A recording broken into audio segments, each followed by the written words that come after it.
Nako po, eto na mga kabanaderos, Corina Sanchez may pasabog sa mga congressman. At eto, dating kasamahan or dating tiga palasyo ay tinawag na hari ng ka-fake newsan. Etong si Marcos Jr. Nako po, nagkaka-leche-leche na talaga.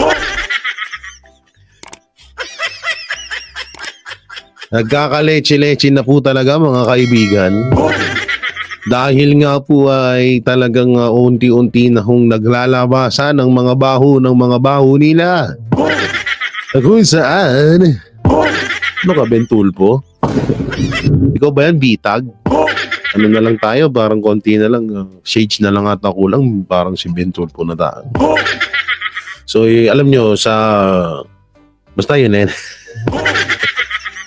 No? Oo, talagang grabe itong siniwalat ni Corina Sanchez mapatungkol dito sa mga congressman. Aba naku, ano ba ito, no? Alam nyo, nung pinapanood ko to, sabi ko, ultimo, hindi lang pala din naman kami ang nagsasabi, kundi pati rin naman pala talaga yung ibang mga anchor. No, ito hindi ito fake news may ebidensya ho tayong ipapakita.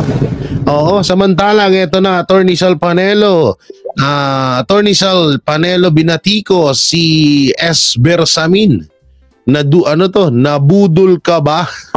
Nabudol ka ba ni President PRRD noong inappoint ka?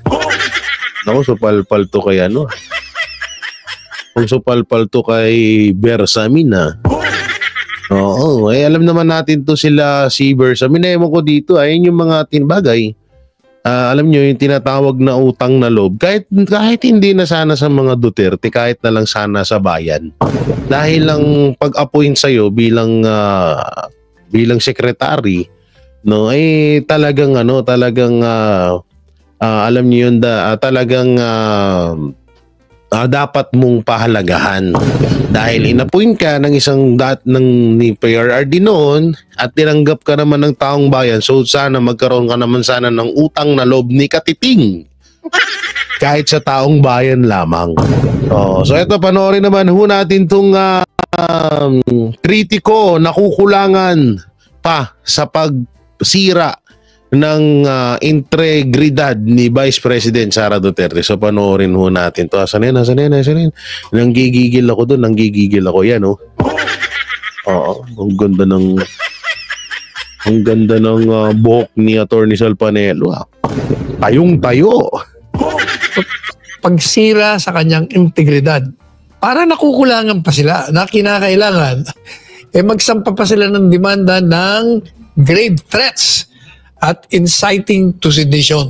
Sino ang nagdidemanda? Wala nga nagdemanda hindi nga kinonsider ng tatlo na yun ay pagbabanda sa buhay nila. Otherwise, nag-file sila. Dapat, yung tatlong minensyon. Oo, hindi nga sila nag-file. So halatang-halata mo na ang NBI nagpagamit sa mga kalaban niya.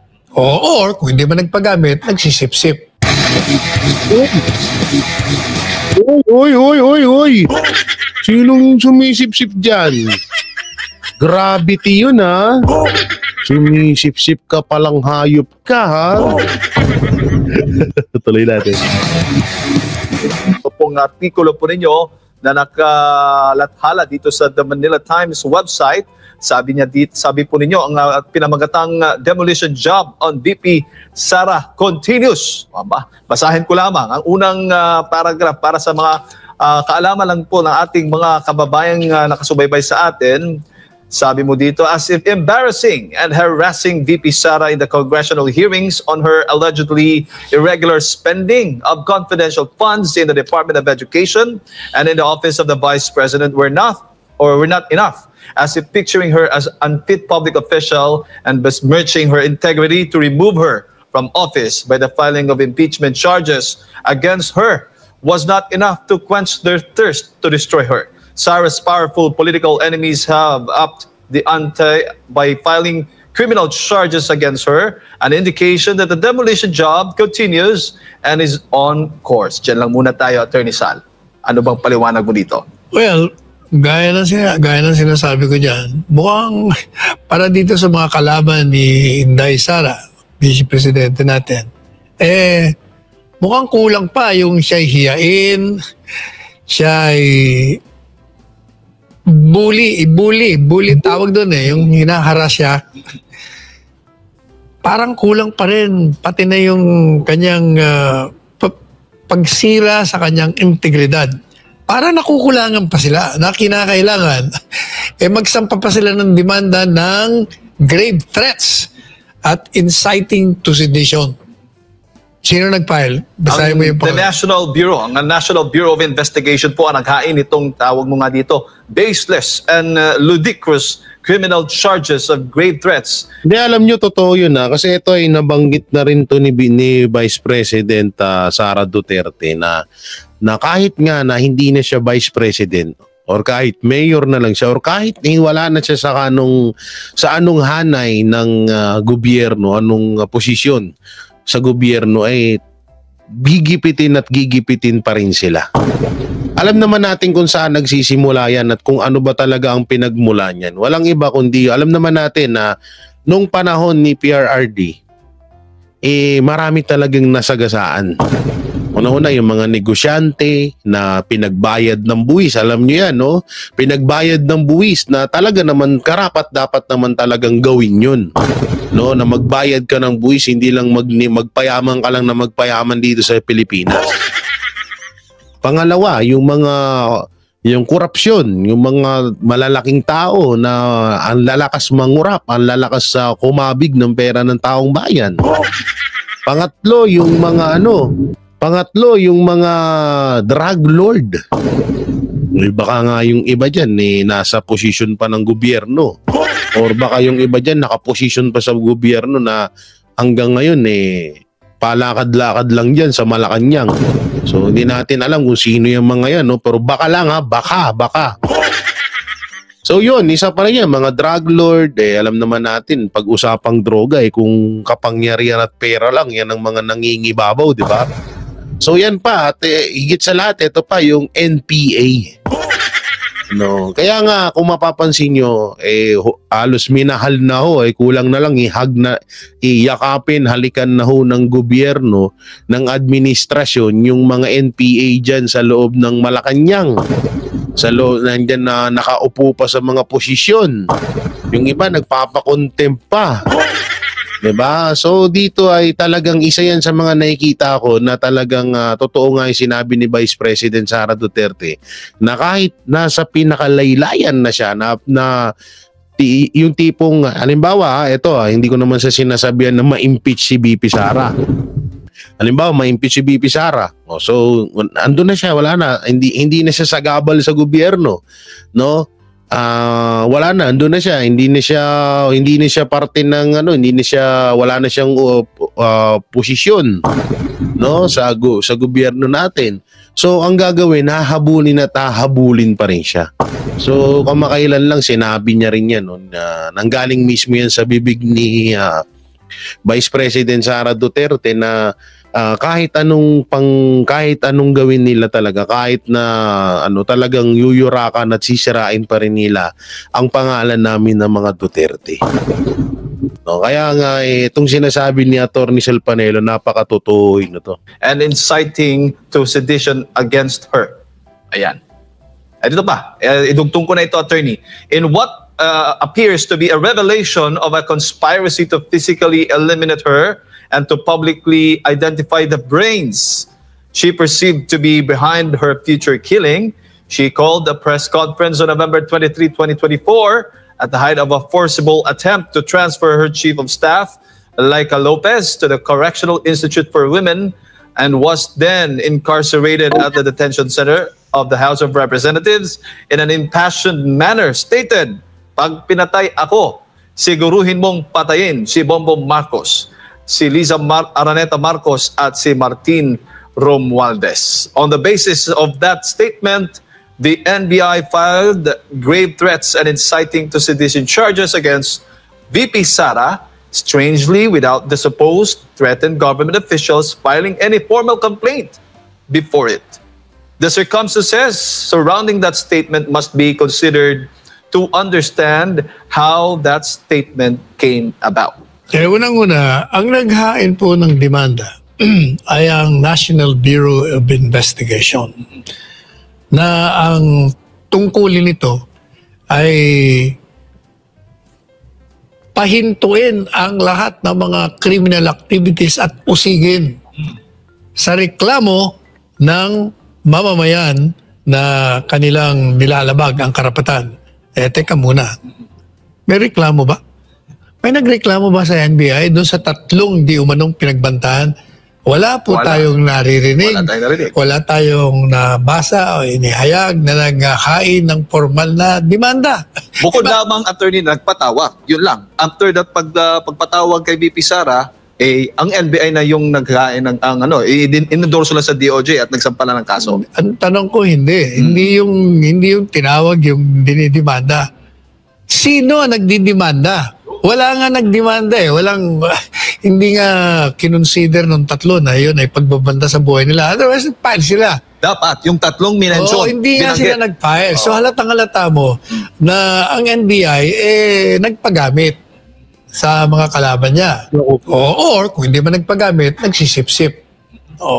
Yun lang ang labas doon.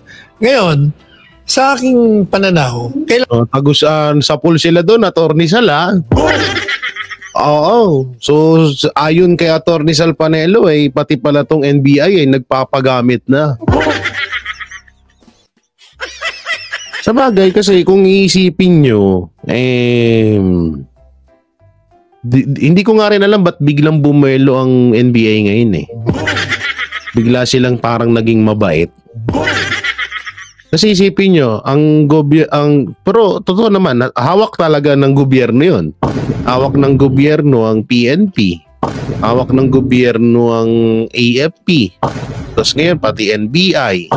Diba? So, dito, ito, disclaimer, yung mga leader lamang Hindi ho lahat sa PNP at hindi rin ho lahat sa AFP at sa NBI. Yung mga leader lamang, hindi natin dinadamay dito hindi natin dinadamay dito yung mga member dahil sumusunod lamang yan sa mga leader nila. So ang kasi dito, ang pangit lang kasi ho dito kasi nga, alam nyo, sa totoo lang pinagtatawanan tayo ng ibang bansa. Dahil alam niyo yun, obvious na yung gamitan na nangyayari dito sa Pilipinas. Nagumpisa ang gamitan ay unang ginamit ng administrasyong Marcos, walang iba kundi ang mga Duterte. Una nilang ginamit yan para makuha nila ang loob ng mga Pilipino. Ginamit nila kesyo gusto nila ang Duterte, kesyo ipagpapatuloy nila yung nasimulan ng Duterte dito sa Pilipinas, kesyo nagiging parang susunod na PRRD or Pangulong Duterte itong si Marcos. Kaya itong mga Duterte, lalo na si Vice President Sara Duterte, ay naniwala naman. Na pinaniwalaan din natin din yun. Hindi lang si BP Sara ang napaniwala, kundi pati rin tayo. Alam mo, ako lang ang nag-iisa sa Banateros ang bumoto kay Marcos Jr. Kaya ngayon sobra akong pinagsisisihan talaga din. So pero tapos na ho yun babawi na lang tayo sa susunod. Ngayon at least pero ito ay katotohanan na isa tong malaking leksyon sa buong Pilipinas na hindi porket mukhang mabait, mukhang maraming gagawin sa bayan, ito ganyan wag ho natin agad iboboto. Mas maganda nung talagang natin yung subok na katulad ng mga Duterte. Na lihitimong noon pa man ay subok na. Kaya nga ang hirap dito sa atin yung una nga si Marcos ginamit ang Duterte para manalo bilang presidente. Tapos ngayon ang nangyayari naman si Marcos ginagamit ang mainstream media, si Marcos ginagamit ang PNP, si Marcos ginagamit ang AFP. Diba? Ngayon ginagamit naman ni Marcos yung NBI naman. Ayon kay Attorney Sal Panelo yan So masakit lang talaga na lalo na dun sa mga leader, katulad leader ng sila Browner, Marbil, at ito si Santiago ng NBI, sana naman wag nyo talagang, sana nagkakamali kami ng hinala na kayo ay ginagamit or ginagawang puppet ng administrasyong Marcos. So tuloy. Lang tingnan natin yung kalakaran na bumalot doon sa press conference. Bakit tumawag siya? Kailangan po tingnan natin yung mga nakaraan. Para sa kanya kasi, meron siyang nalaman, natuklasan, na gusto siyang patayin. Merong conspiracy. Merong murder plan against her. At nakikita ho yung mga nangyari na naniniwala siya. Bakit kanyo? Unang-una, nung nag-resign siya, nung hindi pa siya nagre-resign, wala ito Masaya, maganda ang kanilang relasyon. Pero nung nag-resign po siya, nagsimula na yung congressional hearing. At pinatawag siya, hiniya siya doon, inilarawan siya na siya ay magnanakaw, na hindi siya karapat-dapat maging isang opisyal sa... Alam niyo, nakikita ko ang nakikita ko doon yung pagkaalis ni Vice President Sara Duterte bilang DepEd Secretary, tapos bigla siyang pinatawag. Alam nyo, yun yung kinaalarma na ng Administrasyong Marcos. Kinaalarma na nila yun dahil alam nila na isa si Vice President Sara Duterte sa nakakaalam ng lahat ng kabulastugan na ginagawa nila dyan sa gobyerno. Kaya ang ginawa nila, inunahan na nila agad si Vice President Sara Duterte. Unahan na natin to agad para hindi na to paniwalaan ng mga tao. Dahil malilintikan tayo dyan dahil alam niya lahat ng kawalangyaan natin na ginawa dito or kawalangyaan natin na gagawin at mga plano. At alam niya rin na ang humahawak ng pondo ng Pilipinas ay 2 tao lang, si Martin Romualdez at si Saldico. No, ayun nga yung pinakaano dito, yun yung kaya ang nangyari, sinunod-sunod na panggigipit ang ginawa kay Vice President Sara Duterte para magmukha siyang masama, magnanakaw sa taong bayan. Pero yun nga ang pinakamaganda dito, siguro sa 100% na populasyon ng tao dito sa Pilipinas, ang mga buhay ay nasa administrasyon no? Nasa 5% or nasa, sabihin na natin, wag naman 1%. Mga nasa 3% ang naniwala sa pakulo ng Administrasyon Marcos laban kay Vice President Sara Duterte. Pero nasa 97, 88, 99, 100, tama. Binilang no? Nasa 97% po ang naniwala at patuloy pa rin sumusuporta ng mga Pilipino sa mga Duterte, lalong-lalo na kay Vice President Sara Duterte. Ayun yung kinaganda nga lamang nun, na kahit anong panggigipit na ngayon, tingnan nyo naman, obvious naman, di ba? Kasi totoo naman yung sinasabi ni Atty. Sel Panelo, nagsimula lang to nung umalis siya bilang DepEd Secretary. Ngayon, naalarma ang administrasyon kasi alam nila na alam ni Vice President Sara Duterte kung ano yung mga kabulastugan na ginagawa nila. Di ba may mga, kung ewan ko lang kung matatandaan nyo itong sinabi ni Vice President Sara Duterte na hindi niya malunok yung mga nakikita at nalalaman niya na ginagawang kabulastugan ng Administrasyong Marcos sa gobyerno. Lalong-lalo na yung nakawan, diba? So yun yung isa sa mga tumatak din sa isip ko na sinabi ni Vice President Sara na kaya talagang umalis na lang siya bilang Deputy Secretary at talagang nag-focus na lang sa kanyang trabaho bilang Vice President. Ang pangit pa nga dito, bukod pa doon sa nakawan at pag-abuso sa kapangyarihan na na-discover or nalaman ni Vice President Sara Duterte na ginagawa ng administrasyon, yun pa nga yung gusto siyang ipagurgur or gusto siyang ipapatay. No?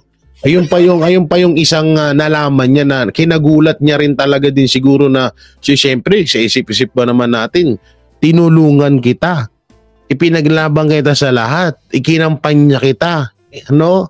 Tapos bandang huli gusto mo rin pala akong hatakin pababa.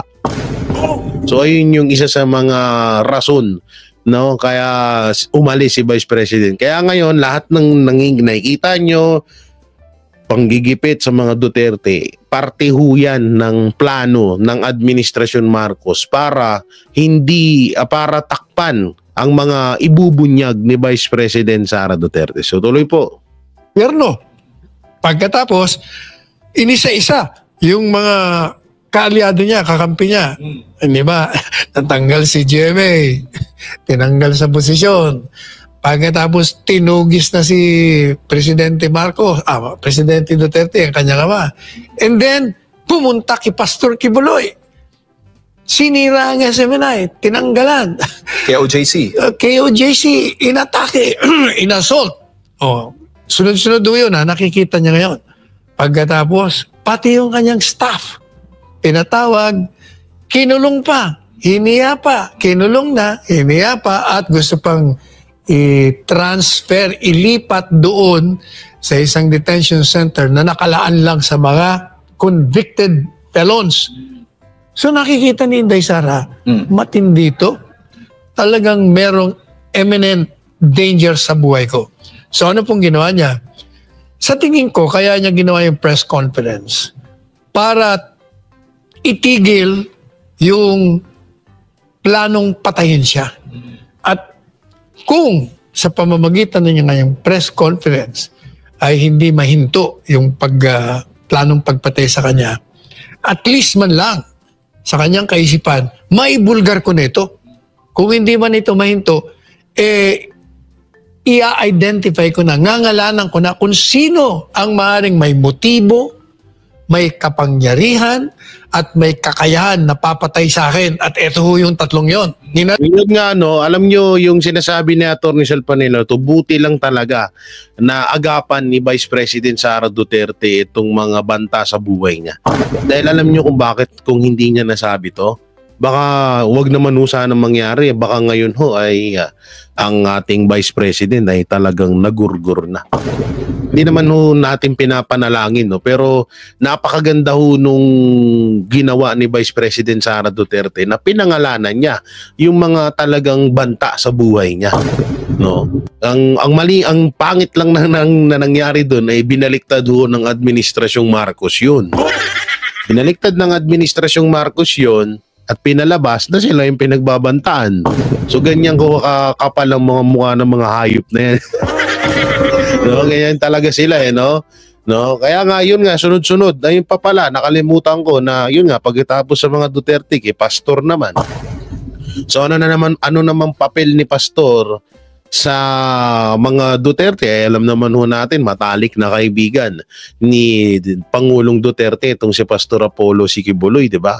Tsaka ang SMNI po ang totoong mainstream media na naghahatid ng tunay na balita sa mga Pilipino. So kung wala nga naman ng SMNI, hindi malalaman ng ibang mga, lalo na yung mga hanggang ngayon nanonood pa rin sa telebisyon. Alam ko naman kahit paano may mga tao pa rin, may mga Pilipino na nakasubaybay sa mga telebisyon at doon sila nakakakuha ng balita. Pero ngayon ayon sa parang iilang mga Pilipino na lang ang nakatutok sa TV kasi nga parang puro na lang daw magagandang ginawa ng administrasyon ng mga binabalita. Pero yung sa flood control, BICAM, Maharlika Pan, PhilHealth, GSIS, SSS, parang yung sa Alitagtag Batangas, 13 billion pulburon, wala na nga, hindi na nga daw na ibabalita. So ako, pabor ako doon sa ginawa ni Vice President Sara Duterte na pinangalanan niya, at least inunahan niya kasi nga, magugulat tayo, sino nag-ano? Kasi ito, magugulat tayo nun. At mag-iisip tayo na, sino kaya ang may motibong magpapatay or pumatay kay Vice President Sara Duterte? Hindi natin akalain kasi, di ba? Pinamukha ho sa atin ng ilang taon ni Bongbong Marcos na best friend sila ni Sara Duterte. Yun pala may tangka pala sa buhay niya. Ayon yan kay Vice President Sara Duterte. So tuloy. Kasalanan niya. Gaya na ng binanggit mo ng mga pangalan. Para, kung mapatay nga ho siya, yung katarungan para sa kanyang kamatayan, makuha natin. Kaya yung mga otoridad, kasi pag nalaman mo na, alam mo na kaagad na suspects, di ba? Yan o ang dahilan. Madalit sabi, it was a preemptive strike to foil a murder plot and certainly not grave threats at inciting to sedition. Basahin mo na ngayon yung susunod na paragraph. Opo, ito, nabanggit nyo na po kasi itong tungkol sa statement ni VP Sara, threat to life of VP Sara real and imminent, nabanggit nyo na po yan. At itong bahagi pa rin po sa inyong artikulo, statement of VP Sara preemptive to foil murder plot. Dito tayo ngayon sa conspiracy to commit murder is not a crime, attorney. What the detractors describe as threats cannot fall under the crime of grave threats as defined by law, owing to the fact that it was conditional on her being murdered by the would-be malefactors. In reality, if there was such a threat, it would be coming from the grave or from a dead person. There is no such legal animal. What the aforementioned statement of VP Sara could be wrongly viewed as there is a conspiracy and proposal to commit murder against the 3 persons identified by her. The question that becomes relevant is, did VP Sara and unidentified person she talked to run after her killers if she is killed liable to a conspiracy and proposal to commit a crime? Given that Article 8 of the revised Penal Code gives the legal meaning of a conspiracy and proposal to commit a felony or a crime, it would seem that there was a proposal to commit murder with the other person agreeing to execute it, thereby establishing a conspiracy between the two to commit the crime. Let us examine the definition of the terms. Attorney, diretso ako. Under Article 8 of the Revised Penal Code of the Philippines, ito po ang sinasabi. A conspiracy exists when 2 or more persons come to an agreement concerning the commission of a felony and decide to commit it. There is a proposal when the person who has decided to commit a felony proposes its execution to some other person or persons. As a related question, what are felonies? Ito po, Article 3 of the Revised Penal Code states, acts or omissions punishable by law are felonies. We go back to the original question. Does VP Sara's act of proposing the execution of murder to another person who agrees to doing it make both of them criminally liable for conspiracy and proposal to commit murder? The answer is a resounding no. Article 8 of the RPC gives the answer. Thus, Article 8, conspiracy and proposal to commit felony. A conspiracy and proposal to commit felony is punishable only in the cases when the law specially imposes a penalty therefore.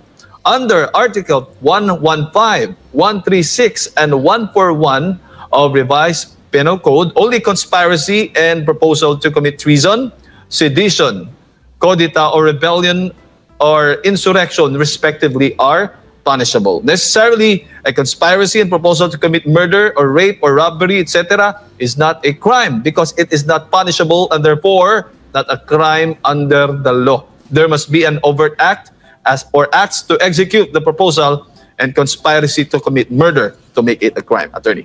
Ang sinasabi ko natin, ganito, yung kung titingnan mo yung pahayag niya na sinasabi nilang grave threats, na sinabi natin, hindi grave threats yun. Kaya siya nagpahayag na gano'n. Binubulgar niya lamang ang iminenteng pagpatay sa kanya at gusto niyang isiwalat kung sino ang kanyang pinag-iinalaan para ito tugisin at panagutin sa nag-aambang pagpatay sa kanya. Yun ang dahilan. Ngayon, ano ko ba ang sinabi niya? Huwag ka kasi tinanong mo siya yung security niyo, ma'am. Sabi niya, huwag kang mag-alala. May kinausap na ako. Ayan may kinausap na ako. At sabi ko, kung ako'y mapatay dito, patay mo yung 3. Madali sabi, makikita natin doon sa binasa ni Jade kanina, yung kung ano ang sinasabi ng batas. Maaari sa unang tingin, parang, mukhang merong planong pagpatay. Oo. Bakit kanyo? Kasi sinasabi dyan sa Artikulo 8 ng Revised Penal Code, yung conspiracy and proposal to commit a crime ay magiging krimen pag ito raw dalawang ibig sabihin ng conspiracy sa proposal ay naririyan. Ano bang conspiracy? Ito ay pag dalawa o maraming tao ay magkasundo. Conspiracy. Magkasundo na gumawa ng pagpatay. Magsabuatan sila. Magsabuatan sila isang tao. At yung proposal naman daw, yung nag-aalok ka. Magmumungkay ka. Proposal to commit a crime, which is asking... Alam nyo, ito ang linaw ho ng paliwanag ni Atty. Sal Panelo ho dito. Baka hindi na naman maintindihan to nung attorney na bagong attack dog ni Marcos. Alam nyo ito maraming bago tayo mapunta doon sa sinabi ni Atty. Sal Panelo, maraming nagko-comment sa akin na, Jay, ba't ayaw mong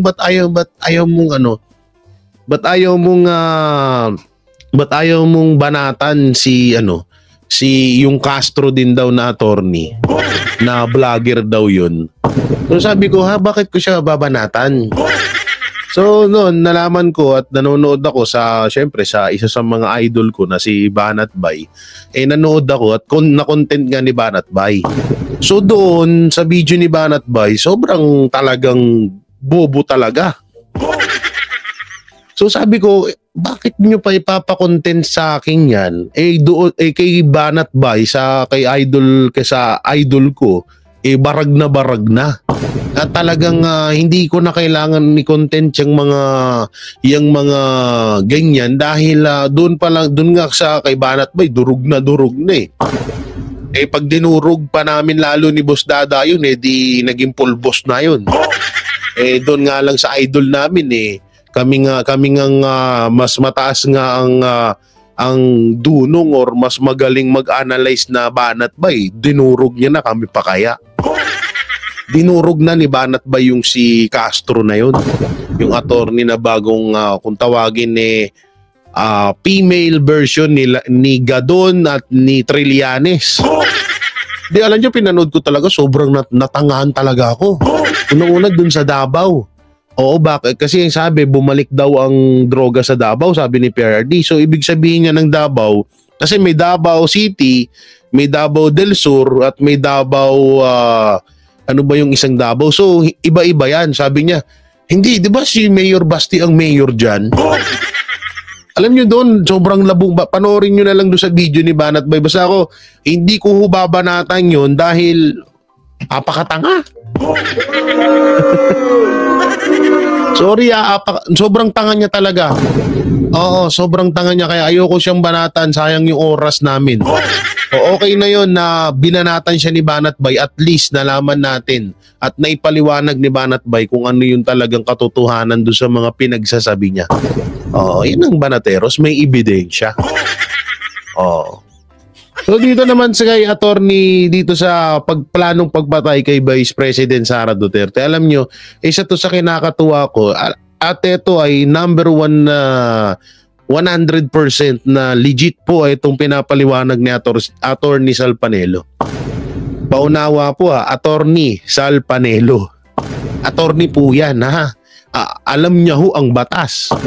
At naging dating hindi ako nagkakami, spokesperson ni PRRD. Ano ba yung katungkulan ni Atty. Sal Panelo? Comment nyo na lang dyan, no? So talagang ako naniniwala na alam nyo yung sinabi ni Vice President Sara na wala akong grave threat yun. Wala akong threat yun kay Marcos. Sa halip nga po yun po ay isang katotohanan lamang, at buti na sabi ni Vice President Sara Duterte yung gustong pumatay sa kanya, at least alam na natin kung sakali man na may mangyari kay Vice President Sara Duterte, 3 tao lang ang may pakanan yan. Walang iba kundi si Martin Romualdez, Lisa Araneta Marcos at Marcos or Bongbong Marcos Jr. Ayon yan kay Vice President Sara Duterte. So ngayon, at least alam na natin, di ba? Kaya napakaganda nung talagang kahit ako, natuwa ako doon sa sinabi ni Vice President Sara Duterte. At least tayo may idea na. At buti na agapan ni Vice President, hindi siya naunahan. Dahil kung sakaling naunahan si Vice President Sara Duterte, wala tayong kalam-alam na kung sino yung gustong pumatay sa kanya. Kung sakali pero alam ko malakas ang gabay ng Panginoong Diyos sa mga Duterte at sa mga supporters ng mga Duterte na hindi niya papabayaan na manaigang kasamaan dito sa Pilipinas. So yun, no, alam nyo na at siguro napanood yan. Dito naman tayo, no, na kung saan ay tinawag, tinawag na fake news si Marcos Jr. At alam nyo, totoo naman yun. Totoo naman na hari ng fake news si Marcos Jr. At paano ko nga ba napatunayan yun? Eto, panoorin ho natin. Matapang na kinwestiyon ng isang dating opisyal ng Malacanang ang mga anyay fake news na ipinagkakalat ng kasalukuyang administrasyon. Kasabay nito, isang mabigat na babala ang binitiwan ni dating Pangulong Rodrigo Duterte sa publiko. Si MJ Mondihar sa report. Veering towards a dictatorship. Mopusta ko sa inyo, dili na manaog pagkahuman sa iyang termino. Matapos ang pahayag na ito ni dating Pangulo Rodrigo Duterte, bumuelta naman si Executive Secretary Lucas Bersamin. Si Duterte mismo ang nagtalaga noon kay Bersamin bilang Chief Justice ng Korte Suprema. Pero ngayon, tahasan siyang tinawag ni Bersamin na isang one-man fake news factory. Itinanggi niya na papunta sa diktadurya ang gobyerno ni Marcos Jr. na anak ng diktador na si Ferdinand Marcos Sr. Pero hindi ito pinalampas ng dating Chief Legal Counsel ng Malacanang. Ayon kay Attorney Salvador Panelo, mismo ang administrasyon umano ang tunay na promotor ng fake news. Isa sa pinakamalaking halimbawa, ayon kay Panelo, ay ang pahayag ni Marcos Jr. na walang armas ang mga sumalakay na otoridad sa nangyaring 16-day KOJC siege. Napanood ng buong mundo dahil may mga videong kumuha ng mga pulis ay armado, armed to the teeth. Armed to the teeth.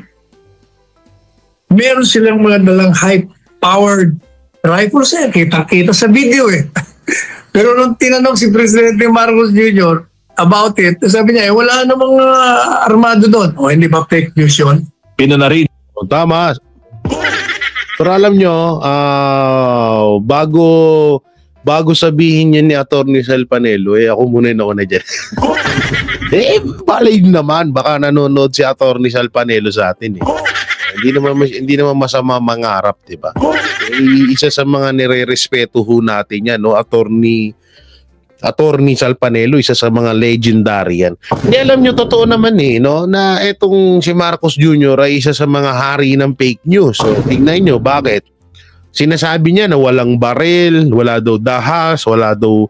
tingnan nyo yung mga daladala, punong-puno ng magazine, yung mga dibdib ng mga hinayupak, may mga telescopic pa yung mga armas nila. Sa loob ho yan ng KOJC, ang laki-laki, ano yan? Edited, kahit i-play pa natin. Siege. Paano yan? Hindi edited ba yan? Naka full battle gear? Yan yung sinasabi namin na talagang kung may fake news man dito sa Pilipinas, si Marcos yun at hindi kami. Napanood ng buong mundo dahil may mga videong kumuha ng mga pulis ay armado, armed to the teeth. Armed to the teeth. Meron silang mga dalang high-powered rifles. Ultimo nga si Tory, tingnan mo yung baril na dala, kasing bangis ng mukha niya.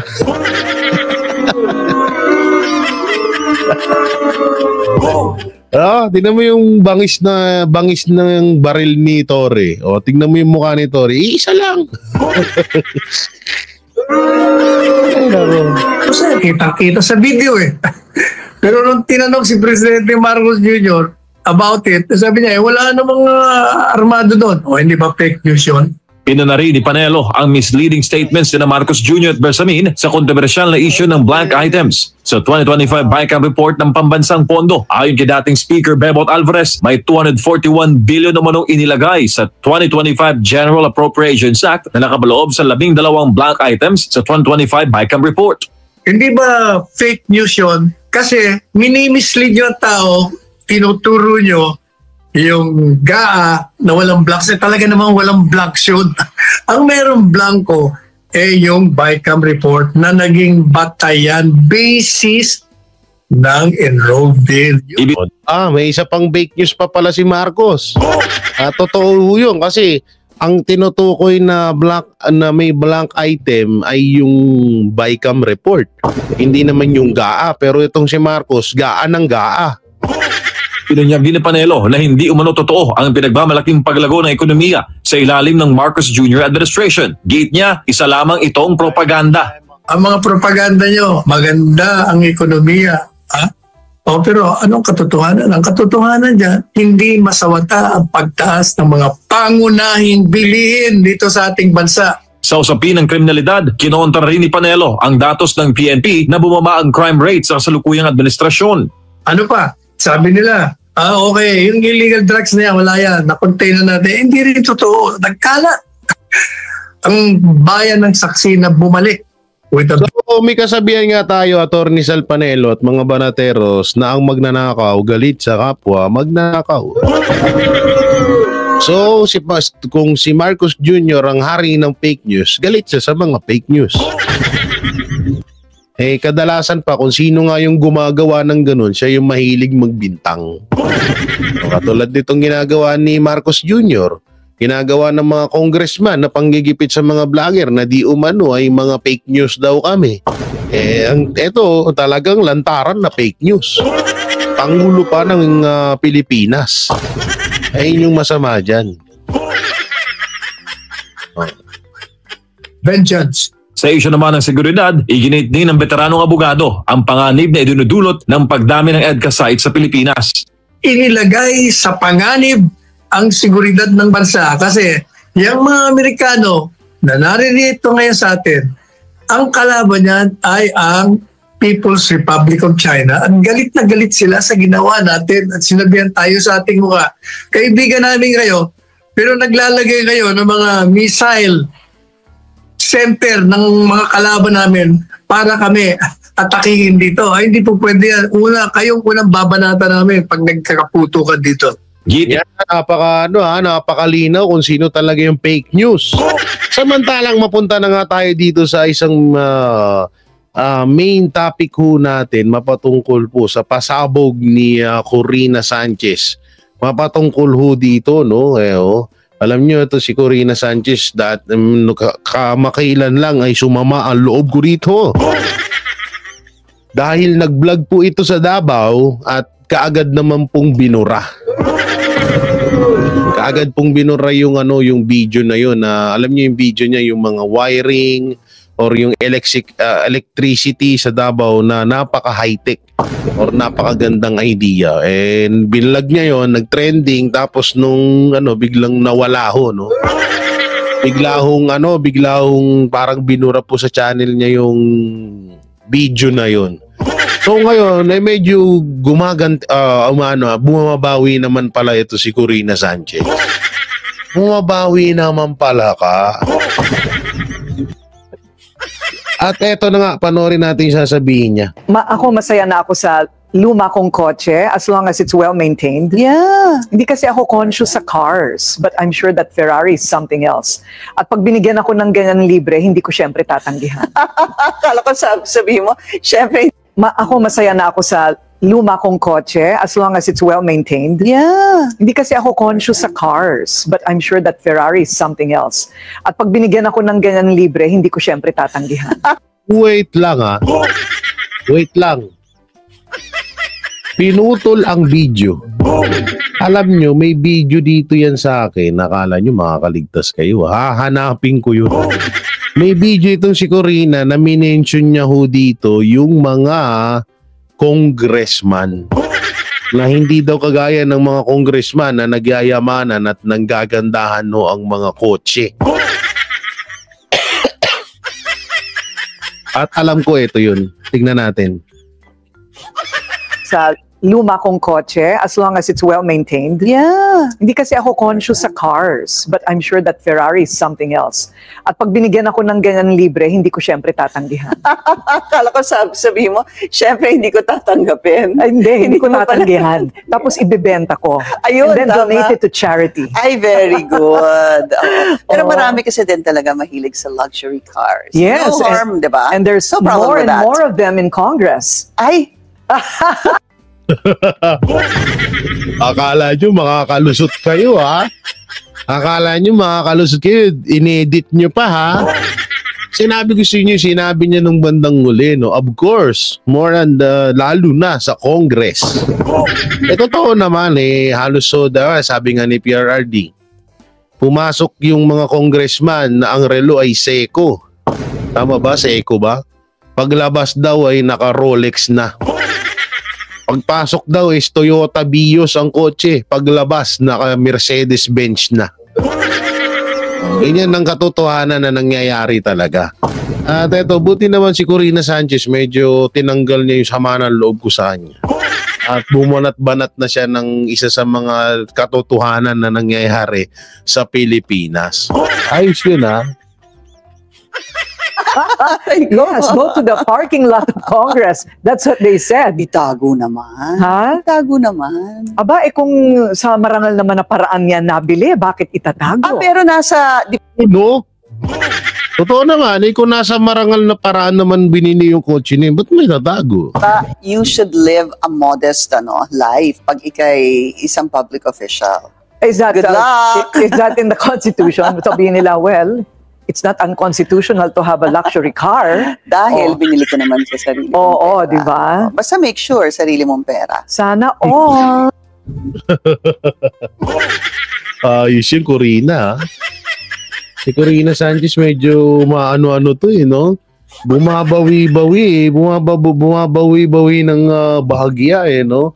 So yung mga banateros, mga kabiyayaan, nung may kukomento nyo sa sinabi ni Corina Sanchez at ni Attorney Sal Panelo, comment nyo lang po dyan sa baba. At kayo ba, papayag ba kayong mapahamak ang ating Vice President Sara Duterte at sa planong pagpapapatay sa kanya ni Marcos Jr., Lisa Araneta Marcos, and Martin Romualdez? Comment nyo lang po dyan sa baba. Siyempre, don't forget to like, share, comment, and subscribe sa ating YouTube channel. Pepindot na lang din po yung bell button para lagi kayong updated sa ating mga video araw-araw. At siyempre, huwag nyo kakalimutan, lumalabas dyan sa gilid ang PDP laban. Straight po tayo. Siyempre, number 1, Pastor Apollo Sikibuloy, number 53 sa Bolota. Ingat po kayo palagi. God bless and peace, and bye-bye.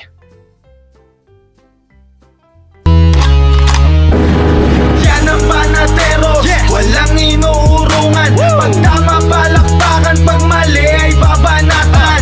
Yan ang Banateros, boses ng ordinaryong Pilipino. Banateros ay walang makakaawan. Walang inuurungan, Banateros ay tinutulungan.